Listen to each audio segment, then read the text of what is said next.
15,108. Black History Month. I mean, it's the Gregorians call it 2023, but they're wrong. It's 15,108. And on this 15,108 Black History Month, we're going to learn some key Swahili. Why? Because Swahili is one of the main languages spoken of on the continent. And we got to get rerooted. So let's learn some key Swahili. Let's learn key Swahili for self-determination.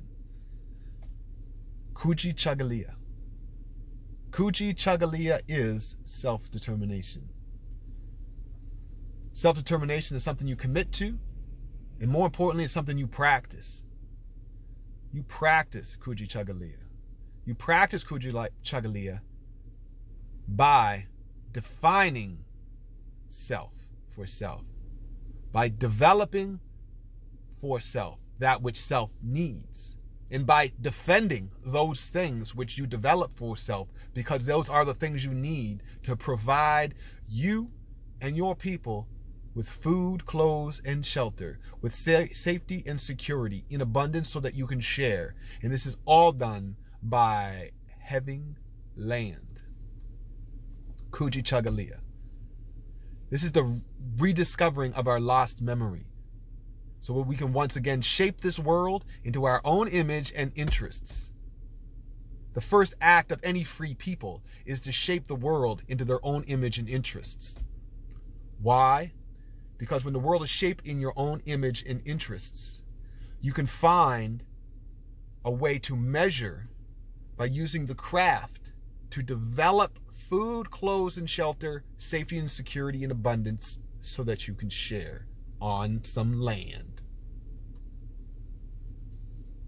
And when you do this, when any culture does this, when any race does this, when any nation does this, the people become rich from peace of mind and security and safety,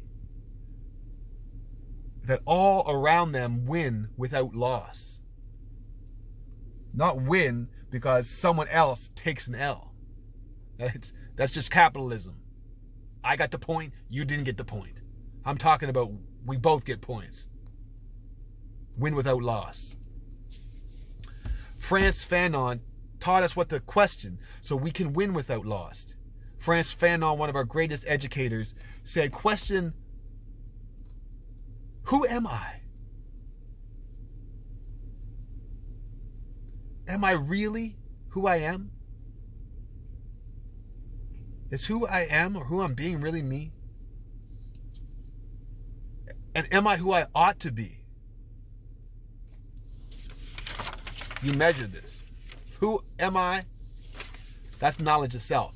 Knowledge of self lets you know who you are. And when you know who you are, you learn from your history so you can live and practice with intelligence. So you learn from the past historic mistakes. You learn from the past historic victories. You learn from the decisions made so you can make better decisions and add on. So you can take those corners with unknown what's in those corners, and you can cast light in those corners, some truth in those corners, and you can build understanding so that there is no more corners. You circle that square. You use the craft to circle that square. And then you have power in which you can share.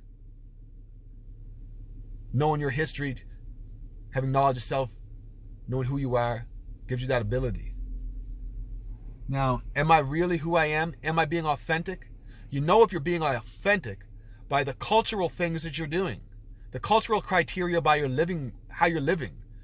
A culture is your food, clothes, diet, or your diet, your dress, like your gender roles, your family dynamics.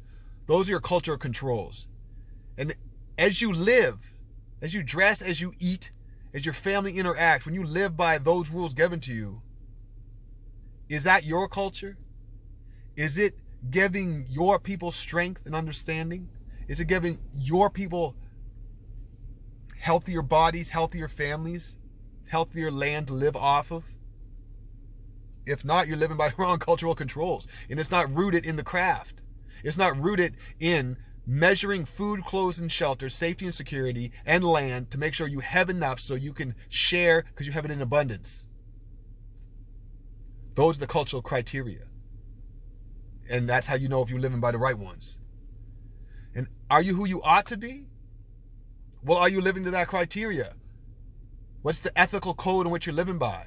If you're living by an ethical code, but yet your people are dumber, sicker, without home, without knowledge of self, without knowledge of sex and reproduction, then you're not who you ought to be. Your whole group is not who you ought to be. I don't care how well a society is doing around you, you are not who you ought to be. If your men, women, and children are not doing better, are not becoming smarter, are not owning more land, providing more food for themselves through self-determination, through Kujichagulia, through the craft of measurement. Now we're trying to find our way through here. And through this Afrocentric mindset, we're still in this ongoing but critical reconstruction. And as we reconstruct, and as we look back at the best of what was, let's use those measurements. Let's use our self-determination. Let's use our minds to develop, to define, and to defend. For self. Self being me, we. That famous poem by Muhammad Ali. Because I am, because we are. Self-determination. Kujichagulia. Use this language from our people from the continent, from our family from the continent, from our family and from our brothers and sisters around the world, with other like-minded individuals, with red, black, and green, with sun, moon, and stars. Use this language. It will open doors and opportunity and reconnect you to family which you were once estranged from. Rise out of your graves, your mental graves. Put guts back in your body, blood back in your veins, skin back on your body. See you for who you are. Breathe breath into your life. Breathe life into your nostrils. Take that breath and become self-determined.